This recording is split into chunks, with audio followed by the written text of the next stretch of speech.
Let's talk about the Cumbria Way. Look, Cumbria Way is a 70+ mile hike right through the heart of the Lake District. The reason why it's not called the Lake District Way is because it starts in Cumbria, in Ulverston, and then finishes in Carlisle.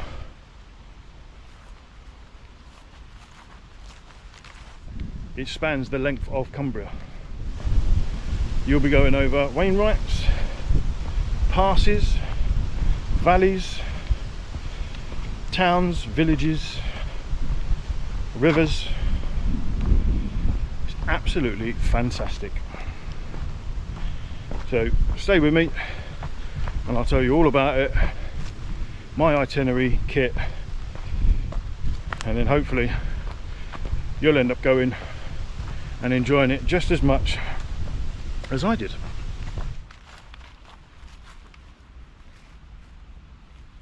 So last time you saw me was on the higher shelf stones in the Peak District, having a wild camp. That was absolutely stunning, even in the morning when the clouds rolled in. It was just watching them roll in from the sunset was absolutely fantastic. So yeah, brilliant wild camp. Looking forward to doing some winter camps coming up. Paydays in the week, so I will be ordering the Rabascent 900. Klarna is a wonderful thing. But yeah, so probably won't be a couple of weeks till I'm out on the next camp. There's got a few things coming up for the next couple of weekends, unfortunately. So yeah. Well, not unfortunately, because I'm actually quite looking forward to it, but still, it means I can't go out camping, which is what it is, that's life.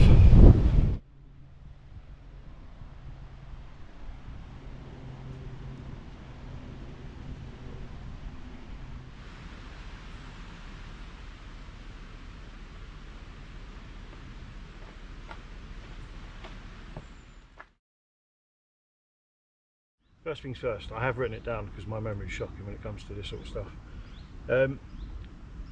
People do it in different times, days, whatever. I've known people to do it in 3 days, 4 days. I did it in 5.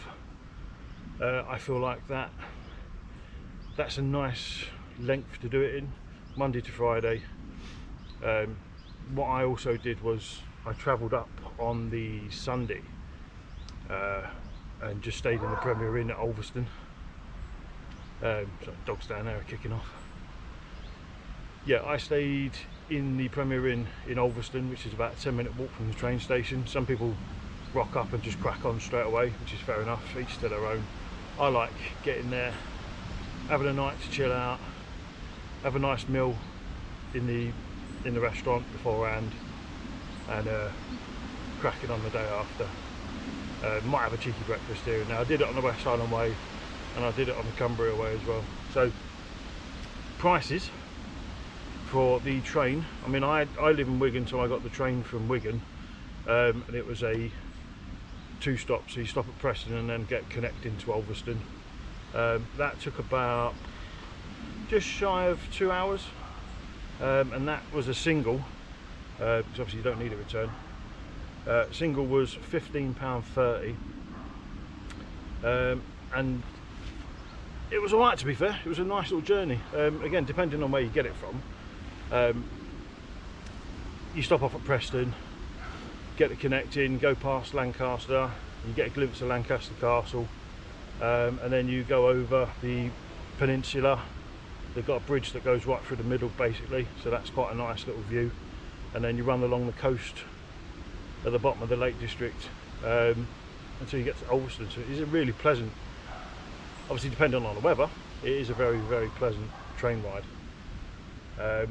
But yeah, so my itinerary for 5 days was, I did Ulverston to Coniston, stayed at the Coniston Hall campsite. That's a 15.5 mile hike. Coniston Hall campsite is a rock up and pay if they've got space. You don't need to book. That costs around about £14. I did it at the end of April into May, don't forget, so it wasn't as busy, there's no school holidays. So yeah, and the May Day bank holiday, it was a weird one. It actually fell on the weekend after I'd finished, so it worked out quite nicely, to be honest. So yeah, that's Coniston Hall campsite. Day 2 was Coniston to Great Langdale, or Langdale, whatever way you want to call it, just outside the Langdale Pikes. I stayed at the Baysbrown campsite, which is another walk on and hope they've got space and pay then, but again, that time of year that I did it, it was practically empty. I think there was about 2 or 3 other people there. So yeah, that was £12.50. You just walk up to the farm and pay. Jobs are good in. Day 3 was Langdale to Keswick. That was 16 miles, and I actually stayed in a hostel that day because I couldn't find a campsite. I know there is some there, but I just kept coming up on like caravan sort of like sites, so I couldn't find any. So I just, at the end of the day, I just thought, do you know what, sorry, I saw in a couple of videos people staying in hostels in Keswick, so I just thought, do you know what, I'll give it a go. I stayed at the Denton House Hostel, and that was £40. Quite a lot of you will probably agree with me on this one, but hostels are very quickly becoming near enough as expensive as hotels. So, you know, it might be just as expensive to pay for a B&B if there's any in Keswick, to be honest. But yeah, that cost me 40 quid. And luckily I got a room to myself. There was 2 bunk beds in there, but again, it was dead. I think there was only 1 other person in there that I didn't see. Good facilities, decent shower, bathroom, shared obviously, but because there was only 2 of us, like I said, I didn't see the other person. So, you know, clean, well maintained. It's a decent little hostel, to be fair. Denton House Hostel, it's called. And yeah, 40 quid. Day 4, Keswick to Coldbeck. That was a 14.5 mile a day. Stayed at Coldbeck camping on that one. That one you do have to book. So go on the website, get the email the owner, see if they've got any pictures available. Her name's Val. She's an absolute brilliant lady, very pleasant. For me, she did it for £7.50. Brilliant campsite, very good facilities, well maintained, and it's not a big campsite either. It's quite a small campsite, to be fair, but like I said, it's very, very well maintained, and you get your allocated pitch as well, which is nice. Runs along the stream as well, which is nice. If you're into your wild swimming, you can quickly go have a dip. And Coldbeck Village is an absolutely stunning little village, nice little pub. You can go get some dinner in and whatnot. So yeah, I really enjoyed my stay. Even though as much as knackered as I was, it was a very, very pleasant visit, especially after you've just done High Pike, literally just before Coldbeck, so it's a welcome respite. So yeah, that was £7.50, and like I said, you have to go on the website and email Val, see if they've got any availability. And then day 5, Coldbeck to Carlisle, 15.5 miles, train home. You're looking at about between £15.50 and £22.50. I don't know what the price difference is between that, but it's around about that anyway, because it's a single. I just got the train back from Carlisle to Wigan on the same day of finishing as well. On the West Highland Way I didn't. The missus came up, we stayed in a hotel, and we went to Isle of Skye for a week after that, so we stayed up there. But this one, literally as soon as I finished in Carlisle, I didn't stay for a pint or anything like that, because I was knackered. So I went and touched the monument at the finish line, went and signed the Cumbria Way guest book thing, and then I just got the train home after that. It's about an hour and a half train ride from Carlisle, but it goes straight to Wigan, which is handy. No changeovers or anything like that. So yeah, but yeah, that was the 5-day itinerary that I used when I did the Cumbria Way back in April going into May.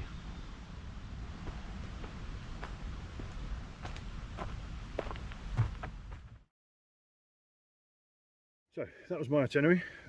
Day 1 from Ulverston to Coniston was relatively easy going. Few little hills here and there.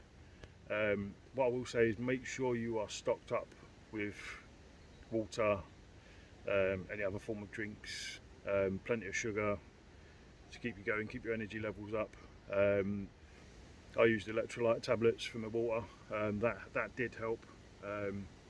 Just makes you feel more hydrated somehow. I don't know how it works, but it does. You need to make sure that you are stocked up, because there are large areas where you won't see another shop for quite a while, and that goes throughout the 5 days or however many days you're doing it. So you do need to keep yourself well stocked up. Not stocked up enough to like be too heavy, but like just enough to keep you going. So yeah, plenty of food and drink for yourselves. But what I will say as well is obviously make sure, even if you have checked the weather, make sure you have got all the kit to cover all scenarios. I got caught out with a bit of rain. The rain jacket I bought couldn't handle the amount of rain that it was getting, because the second half of the first day was just a washout. I was piss wet through, and I didn't get my wet gear on in time or quick enough. So yeah, I ended up quite wet when I got to Coniston Hall, which put the morale down into a trough. And I won't lie, I very nearly called it a day after day one. It put me that much in a trough, but got some decent, spoke to the missus, got some decent kip, and then, you know, woke up feeling a lot better in myself. Managed to dry out my jacket a bit as well, so I just put my gear on. Knew that it would dry out during the walk anyway, because there was no rain forecast that day. So well, for the second half anyway, I knew it was supposed to get sunnier, so it was just a case of getting your head down and getting on with it, really. So yeah, that was the first day. Second day, Coniston into Langdale. That was a nice little trip. Another few hills you got to contend with, nothing major. So yeah, it was nice. Again, there is a few little stretches where make sure you are stocked up. Obviously you're starting off in Coniston, so you've got more than enough places to get stocked up. And the petrol station in Coniston, by the way, does very good breakfast rolls and baguettes and that. I had a sausage baguette and I couldn't finish it. It was that big. So that was nice. And then yeah, it's just basically a nice, pleasant walk into like the Langdales, really. You go past Skelworth Force and the Trevor Woodburn Bridge, and then down into Walter Walter, which was a nice walk, relatively flat. Met the folks there. We all went for a pint, which was nice, and then you just have a nice walk into Bays Brown campsite if you're staying there, which is what I did. Very pleasant campsite, very big, and some absolutely fantastic views. So yeah, that was day 2. Day 3, that's a tough one, I'm not going to lie. I found it tough, other people might not, depending on your fitness levels and stuff like that. I'm not the fittest, I'm not going to lie. But yeah, you have got to contend with Stake Pass, which is a high climb. Not a high, but it's, you know, it is a bit of a slog. Over the top, you'll see where the glacier used to be and stuff like that. Obviously, you don't see no ice or anything like that, you know, but you can tell where it used to be with the way it's made the landform. And then yeah, then it's down to Borrowdale. Again, that, as stunning as it is a bit of a slog, but the scenery and stuff like that, and the river, Black Moss Pot as well, that it all makes up for it in the end. Takes a sharp left, and then that's all the way into Keswick. If and when you watch the Cumbria Way video, you'll notice I did get the boat. Luckily, it was the last boat from the area I was in that was going straight back to Keswick. So, but yeah, I had my reasons to get that. I was running really late, and I was knackered as well. So, yeah, I did cut out that little segment. So yeah, but the boat trip was absolutely stunning, I'm not going to lie. Very much enjoyed it. My feet thanked me for it. And then I got to Keswick and went and found the Denton House Hostel, which is about another 10-15 minute walk from the centre, well, where the boat drops you off in Keswick. And then I had a lovely evening in a, I say proper bed, it was a single bunk bed, but it is what it is. Bed's a bed at the end of the day when you're on these walks, and you'll take it when you can. So yeah, day 4, Keswick into Colbeck. Again, it's a long day, and the only place, if you're not stocked up properly from Keswick, the only place you can potentially get something to eat is Skiddaw House. They do have like a little honesty bit on one of the kitchen sides, but it all depends if you can get in there or who's got it for that day or whatever. I have seen videos where people have gone in, started to use it, but then were told people were already in here using it, so it got a bit awkward. But yeah, thankfully there was no one there when I was there, and I got a couple of bits from the honesty box. But that is the only place you can get anything from Keswick to Colbeck, so just bear that in mind. So yeah, you go up towards Skiddaw, come out of Keswick, sorry, up towards Skiddaw. Just before you go up Skiddaw, you'll see the really steep path that goes up to Skiddaw, and if you've been up Skiddaw, you'll know that that path is a bitch. Turn right just before that, and then you go up and around in between Skiddaw and Blencathra, and you'll see the valley open up in front of you. You are walking along quite a narrow ledge, so it's probably worth bearing in mind you do need to keep your wits about you, especially in bad weather. Luckily for me, it was decent weather, strong winds, but it was decent weather, which I had to put the camera away so I could just concentrate because it was blowing me about a little bit. Other than that, the weather was perfect that day, but you, like I said, you do need to keep your wits about you on that ledge. That eventually drops you down towards Skiddaw House into an unbelievable valley. Not a soul in sight unless you bump into any other walkers or runners or whatever. It's just beautiful. Very boggy, mind, but it's the scenery again just makes up for it. It's stunning. Once you've got around there, you'll take a sharp left and you'll go up towards Lingy Hut again. Very boggy. I cocked up a little bit. I went up the far left hand side, which was just horrendous. I missed the turning that you're supposed to do to go up through the middle towards Lingy Hut, but got to Lingy Hut nonetheless, so that was nice. Took a 10-15 minute break there before going up towards High Pike. I had a moment where I thought Carrick Fell was High Pike, and just looking at how far it was, I was like, oh Jesus Christ, because I was done at that point. But then realised it wasn't, and High Pike was practically just in front of me, which was good. That was a little boost that I needed. So got to High Pike, bagged another Wainwright, which is all good. That's the highest point of the trail as well, so you're ticking a few boxes off there. And then it's a nice drop down into Colbeck, and a 10-minute walk when you reach the bottom of the mountain into Colbeck. And like I said beforehand, as long as you've emailed or phoned or whatever Val, who runs the Colbeck camping site, you should have a really, really pleasant stay there, to be honest. Colbeck is a wonderful little village, really quaint, has a brilliant pub, Britannia Inn pub, does lovely burgers and beers. So yeah, when you wake up from Colbeck, you then leave the campsite via technically the back gate, go through some woodlands, and then it is predominantly farmland all the way through. I mean, you can watch mine and other Cumbria Way videos and they'll probably say the same, to be honest. Day 5 or your last day or whenever it is not that eventful. It is just farmland after farmland after farmland until you reach a couple of the towns, and that's not that long before you get to Carlisle. So yeah, it's not the best, but you're on your last day and you're nearly finished, so you just need to keep that mindset and then you'll be good to go, to be honest. So that there is my 5-day itinerary of the Cumbria Way. Hope it helped. I'll go through kit in 2 seconds. If you did watch this video and you've been on it and it helped, then please do leave a comment. If you have been on it and you've watched this video and I've missed anything out or any vital bits of information, then please do put them in the comments as well. Obviously I don't like missing bits out, but we're only human.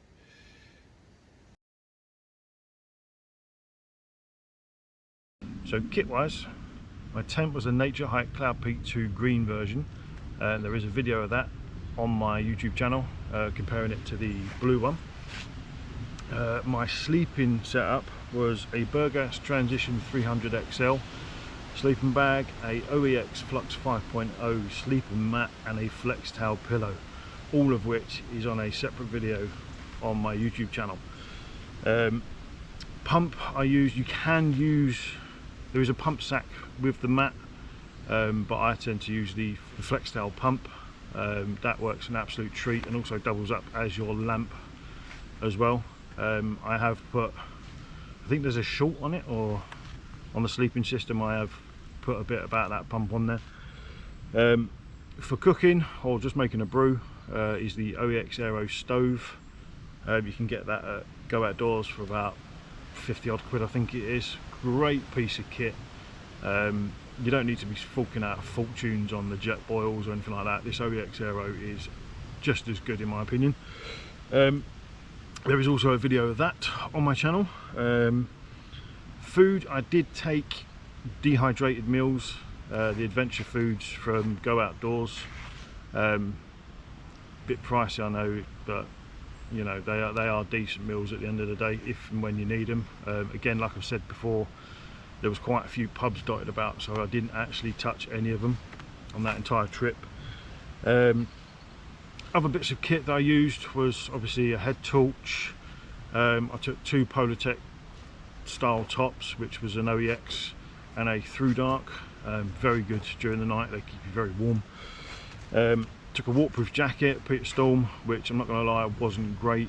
That is literally designed just for drizzles and stuff like that, not the rain that I encountered on day one. The only reason why I took that is because my Mountain Warehouse one, it's got a rating of 10,000. It can be too heavy, and for me it felt too heavy to be taken along with me, so I just took the Peter Storm one, and it backfired, but we live and learn. And finally my trousers were, well, not finally, sorry, my trousers were 2 pairs of Fauclas, which you can pick up from Decathlon.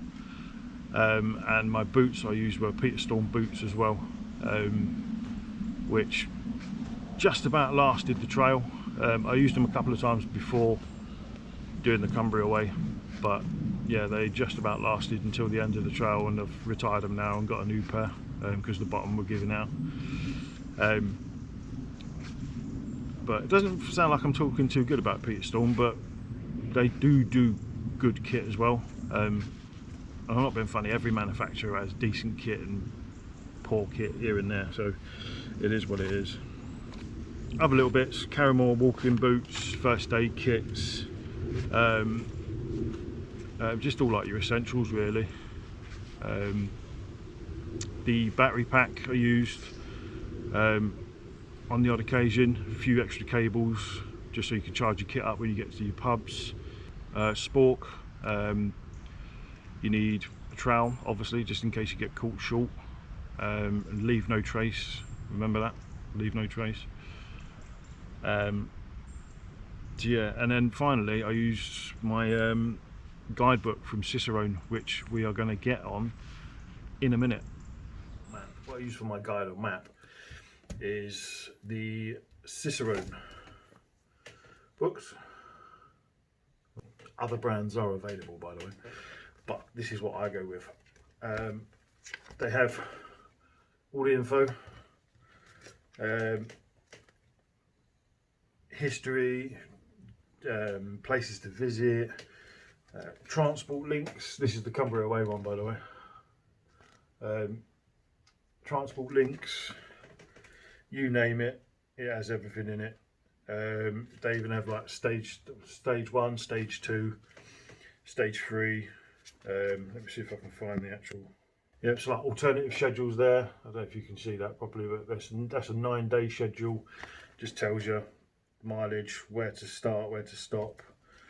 And then on the pages themselves, they've actually got like an OS map on different parts, so you can obviously figure out where you're going. That's the Cumbria Way one. There are slightly different variations. Obviously this is the West Highland Way one. When you open it up, the book's exactly the same. Got your different stages. It does have maps inside it, your different, if I can find it, your different itineraries. So you've got 6-day, 8-day, 9-day.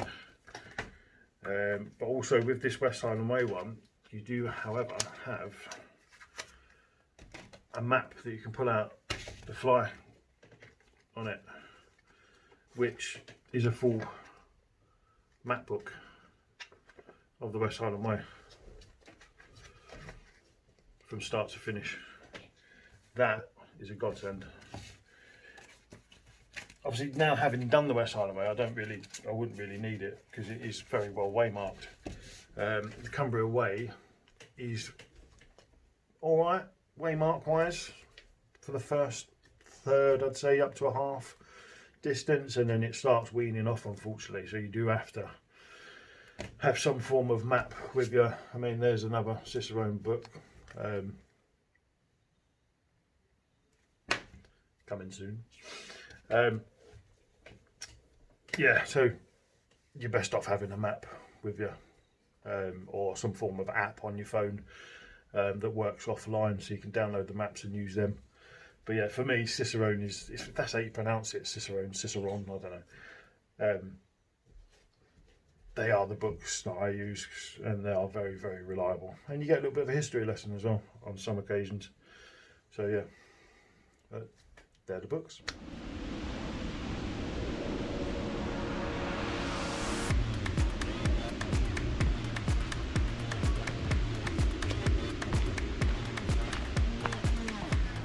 So guys, thank you for watching. I hope all this information helped you.